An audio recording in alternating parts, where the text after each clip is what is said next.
24-এর অভ্যুত্থান স্পিরিটটা সম্পর্কে সার্জিস আপনার সামনে কি কোন স্ক্রিন আছে? আপনি কি আমাকে দেখতে পাচ্ছেন? না মনে হয়। আমি দেখতে পাচ্ছি। আপনি দেখতে পাচ্ছেন? আপনি দেখেন, আপনাকে আমি আসলে স্ক্রিনে দেখাইতেছি। এটা হচ্ছে মেহের আফরোজ শাওনের একটা স্ট্যাটাস। মেহের আফরোজ শাওন এই স্ট্যাটাসে দিছিলেন 17 জুলাই আবু সাঈদের বুক চিতিয়ে দাঁড়ানোর একটা ছবির একটা ইয়ে দিয়ে উনি এটার মধ্যে বলছিলেন যে মানে সমালোচনা করছেন সরকার। এটা 17 জুলাই 2024। সেই মেহের আফরোজ শাওনকে গ্রেফতার করা হয়েছে হইল ফেসবুকে অ্যাক্টিভিজম করার জন্য। মানে ডক্টর ইউনূস মানে আমি যে বলি মানে একদমই শেখ হাসিনার পথেই সরকার হাঁটতেছে। আপনার এরকম মনে হয় না সার্জিস? শেষ মানে এটা ছিল ভাই মানে এটা ফেসবুক অ্যাক্টিভিজমের জন্য কি আসলে গ্রেফতার করা যায়? কারণ কি আমি কেন এই কথা বলতেছি মেহের আফরোজ শাওনরা যখন 17 জুলাই এই জিনিসটা করছিলেন তখন কিন্তু শেখ হাসিনার পায়ের তলা থেকে সংস্কৃতিজীবীদের মাটিটা সরে গেছিল এবং এইটা কিন্তু তাকে অনেক বড় আঘাত দিছে। এর জন্য কিন্তু তাদেরকে আসলে আমাদের ধন্যবাদ দেওয়া উচিত। আমার কাছে মনে হয় যে এটা আওয়ামীকরণের যে বয়ার সেটা অনেকটা নস্যাৎ হয়েছিল কিন্তু উনাদের কারণে। যাই বলেন আপনি ভাই একটা জিনিস একদম ভাই না, কেউ যদি ভাই জুলাইয়ে মেহের আফরোজ শাওন যেই আপনি যেটার কথা বললেন এই কাজের জন্য তাকে বাহবা দিতে আমাদের বিন্দুমাত্র কার্পণ্য নেই, কিন্তু সবচেয়ে বড় কথাটা হচ্ছে ভাই একটা জিনিস স্পষ্ট করে বলি, এই অভ্যুত্থানে ধরেন কোন একটা জেলায় যারা নির্দিষ্ট ওই সময়টাতে সমন্বয় করেছেন, যদি এই সংখ্যাটা 50 জন হয়ে থাকে, অভ্যুত্থানের পরবর্তী সময়ে ওই স্পিরিটটা ধারণ করে ওই জায়গায় সৎ থেকে কাজ করার সংখ্যাটা আর 50 জন নাই ভাই। 5-10 জন ওই জায়গা থেকে বিচ্যুত হয়েছেন, ক্ষমতার অপব্যবহার শুরু করেছেন, বিভিন্ন জায়গায় তাদের জায়গা থেকে চাঁদাবাজি বা এরকম কাজ কারবার শুরু করেছেন, এরকম অনেকে আছে।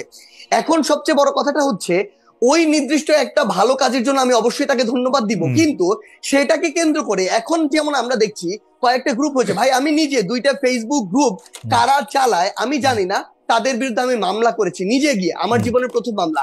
কারণ সেখানে তারা যত রকমের মিথ্যা কথাবার্তা আছে, প্রোপাগান্ডা আছে, যত রকমের মানে একটা মানুষকে অপদস্থ করা যায়, হেয় করা যায়, এই কথাগুলো দিয়ে আমাকে এবং আমার পরিবারকে সংশ্লিষ্ট করে কথা বলছে।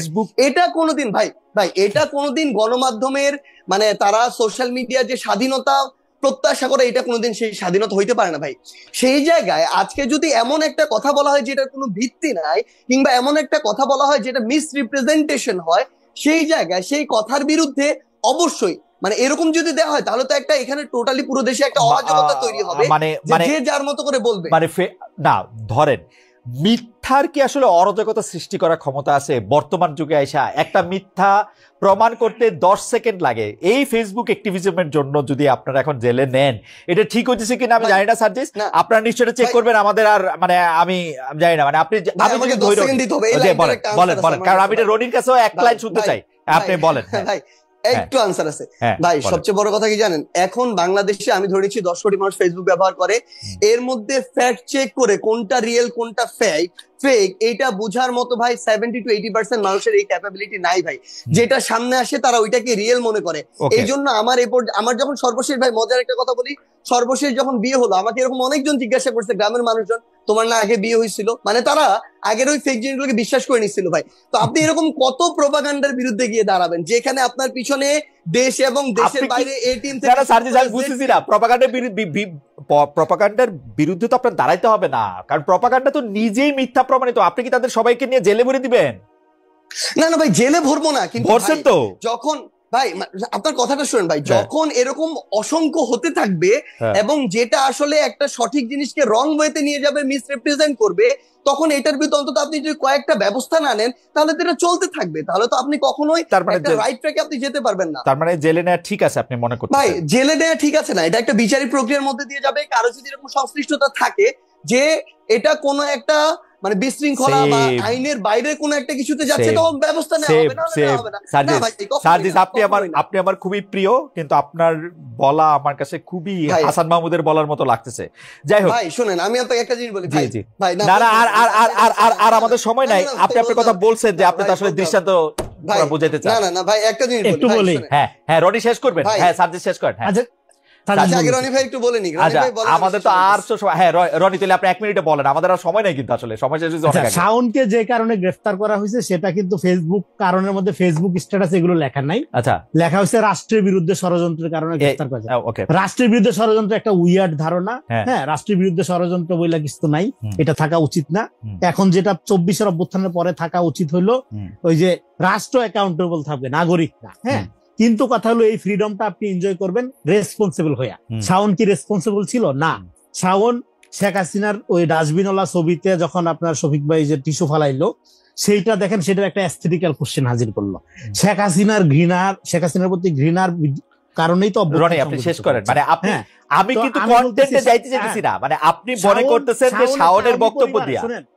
শাওনের বক্তব্য শুনে, শাওন হইলো একটা আওয়ামী পরিবারের সন্তান, তার বাপ মা দুইজনই আওয়ামী লীগের এমপি ছিল, সে প্রতিশ্রুতিশীল আওয়ামী লীগার। শেখ হাসিনার আচরণে সে বিরক্ত ছিল, সেই কারণে সাইদের পক্ষে সে নিছে। সে তার মানে শোনেন আওয়ামী লীগের অনেকগুলো পকেট আছে, কালচারাল পকেট। ঠিক আছে রনি, আমি আপনার বক্তব্য বুঝতে পারতেছি। আপনি মনে করতেছেন কিনা বঙ্গবন্ধু মধ্যে আওয়ামী লীগার একজন প্রতিশ্রুতিশীল আওয়ামী লীগার হিসাবে, এবং তার আওয়ামী পরিবার বাপ মা দুই তাকে জেলে না, ঠিক আছে, তাকে ধরার জন্য রাষ্ট্রদ্রোহিতা বা ষড়যন্ত্রমূলক ফেসবুক স্ট্যাটাস দরকার নাই। হ্যাঁ সে আরো আগেই জেলে থাকার কথা। মানে কি জন্য? আওয়ামী লীগ করার জন্য? ডেফিনেটলি সে আওয়ামী লীগ করার জন্য না। আচ্ছা সে ছাত্রলীগের আপনার ভার্চুয়াল মিটিং গুলোতে অ্যাটেন্ড করার রিপোর্ট আছে, প্রমাণ আছে। নিষিদ্ধ সংগঠন। হ্যাঁ ফলে তাকে অ্যারেস্ট করাটাই আপনার অ্যারেস্ট করার মধ্য দিয়ে যে আপনার বিশাল ভুল হয়ে গেছে। হ্যাঁ কিন্তু যে সমস্ত কারণে অ্যারেস্ট করা হচ্ছে সেটা ঠিক না। যেমন ধরেন ফেসবুকে লিখলে রনি, আমার কাছে মনে হয় যে রনি আপনি যেহেতু চিন্তক, আপনি নিশ্চয়ই আপনার কথাগুলি আপনি আবার শুনবেন, তারপর আমরা পরে আবার আপনার সাথে কথা বলবো। অপরাধ মানে ধরেন আমার এগুলি নিষিদ্ধ সংগঠনের সাথে আপনি জড়িত থাকলে আপনাকে গ্রেফতার করতে পারে রাষ্ট্র।